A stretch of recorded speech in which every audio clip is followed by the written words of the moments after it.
Netflix ကိုဒေါ်လာ350နဲ့ဝယ်မလားငါတို့ကမင်းတို့အတွက် online business ကိုလုပ်ပေးမယ်ဆိုတဲ့ကန့်လန့်ချက်ပါဒါပေမဲ့ Blockbuster အဖွဲ့ကအဲ့ဒီကန့်လန့်ချက်ကိုလက်မခံခဲ့ပါဘူးသူတို့အတွက် Netflix ကအရေးကြီးတဲ့ကုမ္ပဏီလေးတစ်ခုလိုပဲမြင်ခဲ့ကြပါတယ်ဒါပေမဲ့မင်္ဂလာပါကျွန်တော်ဒေါက်တာဆက်သူရေမို့ပါ strategy first ကပါဒီနေ့တော့ technology data နဲ့ artificial intelligence တွေကိုပေါင်းစပ်လိုက်တဲ့အခါစီးပွားရေးလောကကိုဘယ်လိုပြောင်းလဲနိုင်တယ်လဲဆိုတာကို Netflix ရဲ့ဇာတ်လမ်းလေးနဲ့မျှဝေခြင်းပါတယ်လွန်ခဲ့တဲ့နှစ်30ကျော်လောက်ကအိမ်မှာပဲရုပ်ရှင်ကြည့်ချင်ရင်လူတွေဘယ်ကိုသွားကြတယ်လဲအများစုကတော့ဗီဒီယိုခွေငှားဆိုင်တွေကိုသွားပြီး VHS သို့မဟုတ် DVD ခွေတွေငှားကြတာပါအဲ့ဒီအချိန်မှာကမ္ဘာရုပ်ရှင်အငှားဈေးကွက်ကိုလုံးဝစိုးမိုးထားတဲ့ကုမ္ပဏီကတော့ Blockbuster ဖြစ်ပါတယ်2000ခုနှစ်အချိန်လောက်မှာ Blockbuster ဟာကမ္ဘာတဝန်းမှာဆိုင်ခွဲပေါင်း9000ကျော်နဲ့ဝန်ထမ်းပေါင်း6000ကျော်လောက်ရှိတဲ့အင်အားကြီးကုမ္ပဏီတစ်ခုဖြစ်ခဲ့ပါတယ်။အဲ့ဒီအချိန်မှာ Netflix ဆိုတာဝန်ထမ်းလေးအနည်းငယ်နဲ့ DVD ခွေတွေကိုစာရိုက်ကနေအိမ်တိုင်ရာရောက်ပို့ပေးနေတဲ့ကုမ္ပဏီလေးတစ်ခုသာဖြစ်ပါတယ်။ There's a better way to rent movies. Go to netflix.com. Make a list of the movies you want to see, and in about one business day, you'll get 3 DVDs. Keep them as long as you want, without late fees.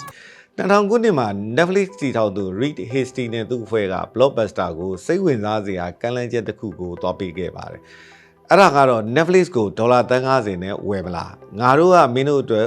online business ကိုလုပ်ပေးမယ်ဆိုတဲ့ကန့်လန့်ချက်ပါ။ဒါပေမဲ့ Blockbuster အဖွဲ့ကအဲ့ဒီကန့်လန့်ချက်ကိုလက်မခံခဲ့ပါဘူး။သူတို့အတွက် Netflix ကအရေးကြီးတဲ့ကုမ္ပဏီလေးတစ်ခုလိုပဲမြင်ခဲ့ကြပါတယ်။ဒါပေမဲ့အဲ့ဒီအချက်ကစီးပွားရေးသမိုင်းမှာအကြီးမားဆုံး miss opportunity တစ်ခုဖြစ်သွားခဲ့ပါတယ်။အခုအချိန်မှာတော့ Blockbuster ဆိုတာကမ္ဘာပေါ်မှာဆိုင်လေးတစ်ဆိုင်လောက်ပဲကျန်နေတော့တဲ့စီးပွားရေးလုပ်ငန်းလေးတစ်ခုဖြစ်နေပြီးတော့ Netflix ဆိုတာကတော့ကမ္ဘာတဝန်းအသုံးပြုသူတန်းရာနဲ့ချီနေတဲ့ streaming platform ကြီးတစ်ခုဖြစ်လာခဲ့ပါတယ်။ Netflix အနိုင်ရရှိသွားတဲ့အကြောင်းရင်းကအရင်ရိုးရှင်းပါတယ်။သူတို့က technology ကို business ရဲ့အသက်လို့မြင်ခဲ့တာပါ။2009ခုနှစ်မှာ Netflix က streaming service ကိုစတင်မိတ်ဆက်လိုက်ပါတယ်။ဒါပေမဲ့အဲ့ဒီအချိန်မှာပြဿနာအသစ်တစ်ခုပေါ်လာပါတယ်။ဒါကို choice overload problem လို့ခေါ်ပါတယ်။ပြဿနာကတော့ Netflix library ထဲမှာရုပ်ရှင်ကားပေါင်း1000နဲ့ချီရှိနေတဲ့အတွက်လူတွေကဘာကြည့်လို့ကြည့်ရမှန်းမသိတော့တဲ့ပြဿနာပါ။ Netflix ဝင်ပြီးဘာကြည့်ရမလဲရှာရင်းနဲ့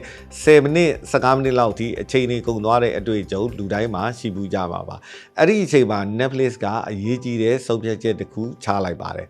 ငါတို့ကရုပ်ရှင်တွေကိုရောင်းရုံပဲတက်မရောင်းတော့ဘူးလူတွေဘာကြည့်ကြတယ်လဲဆိုတာကိုသူတို့ကိုယ်တိုင်နဲ့သိအောင်ပို့လုပ်မယ်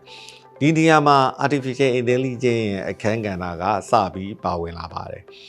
2006ခုနှစ်မှာ Netflix က IT လောကကိုစိတ်လှုပ်ရှားစရာ challenge တစ်ခုထုတ်ခဲ့ပါတယ်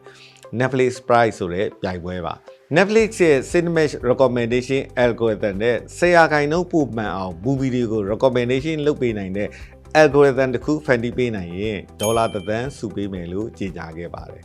ဒီပြိုင်ပွဲကိုကမ္ဘာတဝန်းက data scientist တွေ programmer တွေထောက်ပေါင်းများစွာဝင်ပြိုင်ခဲ့ကြပါတယ်3နှစ်ကြာပြီးတဲ့နောက်မှာတော့Belco Pragmatic Chaos ဆိုတဲ့ team ကအနိုင်ရခဲ့ပါတယ်။သူတို့အသုံးပြုခဲ့တဲ့နည်းပညာတွေကတော့ metric factorization နဲ့ restricted Boltzmann machine စတဲ့ machine learning နည်းပညာတွေပါ။ဒီ algorithm တွေကလူတစ်ယောက်ချင်းစီရဲ့အကြိုက်ကို data တွေကနေ hidden pattern တွေရှာဖွေပြီးတော့ခမန်းပေးနိုင်ပါတယ် Los amigos no mienten. 彼氏は嘘つくの。 Sie weiß, dass ich lüge.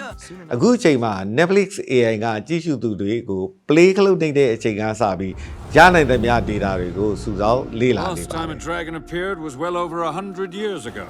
You are not ready. ဥပမာကြည့်တဲ့သူကဘယ်နေရာမှာ pause လုပ်တယ်လဲဘယ်နှမိနစ်ကြည့်ပြီးတော့ပိတ်လိုက်တယ်လဲတပုတ်ပြီးတပုတ်ဇက်တိုက်ကြည့်သလားဒါမှမဟုတ်ဘယ်နေ့ဘယ်ချိန်တွေမှာဘယ်လိုကားတွေကြည့်တယ်လဲ King of the pirate!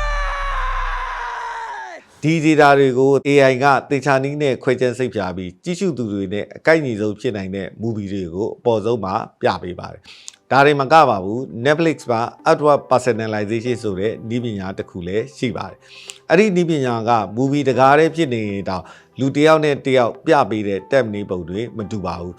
action ကြိုက်သူကို action scene ပြမယ် actor ကြိုက်သူကို actor ပုံပြမယ်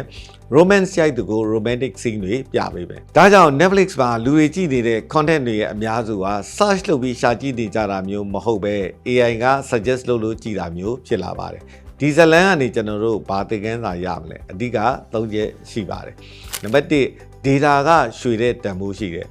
Netflix အောင်မြင်မှုရဲ့အခြေခံက data ဖြစ်ပါတယ် data ကိုသေချာအသုံးချတတ်ပြီး user တွေအကြိုက်ကိုသိရင် marketing တွေလုပ်တာတဲ့တောင်ပိုအောင်ပြင်နိုင်တယ်ဆိုတာ Netflix ကသက်သေပြခဲ့ပါတယ်နံပါတ်2 AI က business advantage ဖြစ်လာပါပြီအရင်ခေတ်မှာကွန်ပျူတာဆိုတာလူကခိုင်းတာပဲလုပ်တဲ့ machine ဖြစ်ပါတယ်အခုလက်ရှိ AI နည်းပညာကတော့ user ရဲ့အကြိုက်ကို user ကိုယ်တိုင်တောင်မသိသေးခင်မှာခန့်မှန်းနိုင်တဲ့အဆင့်ထိရောက်နေပါပြီနံပါတ်3 IT ဆိုတာ programming language တစ်ခုတည်းမဟုတ်ပါဘူး problem တစ်ခုကိုနည်းပညာနဲ့အစမ်းသစ်ဆုံးဖြေရှင်းနိုင်တဲ့ creativity ပါ Netflix ရဲ့ AI system ကလည်း programming တစ်ခုတည်းမဟုတ်ပဲ data science machine learning user behavior analysis product design အားလုံးပေါင်းစပ်ထားတဲ့ innovation system ဖြစ်ပါတယ်နောက်ဆုံးအနေနဲ့ညီကုန်းချုပ်ရရင်တော့ Netflix က data နဲ့ AI ကိုအခြေခံပြီးကမ္ဘာ entertainment industry ကိုပြောင်းလဲပစ်ခဲ့ပါတယ်အခုကျွန်တော်တို့လက်ထဲမှာလည်း ChatGPT AI tools machine learning platform တွေအများကြီးရှိနေပါပြီအရေးကြီးတာကဒီနည်းပညာတွေကိုဘယ်လိုအသုံးချမလဲဆိုတာပါပဲ IT ဆိုတာခက်ခဲတဲ့စာအုပ်ကြီးမဟုတ်ပါဘူးစိတ်ကူးစိတ်သန်းတွေကိုလက်တွေ့ဖြစ်အောင်ပြောင်းလဲပေးနိုင်တဲ့စွမ်းအားတစ်ခုပါကျွန်တော်တို့ရဲ့စိတ်ကူးစိတ်သန်းတွေကို AI နဲ့ပေါက်ဆက်လိုက်ရင်ဘယ်ရာမဆိုဖြစ်နိုင်ပါတယ်လို့ပြောရင်းနဲ့အားလုံးကိုကျေးဇူးတင်ပါတယ်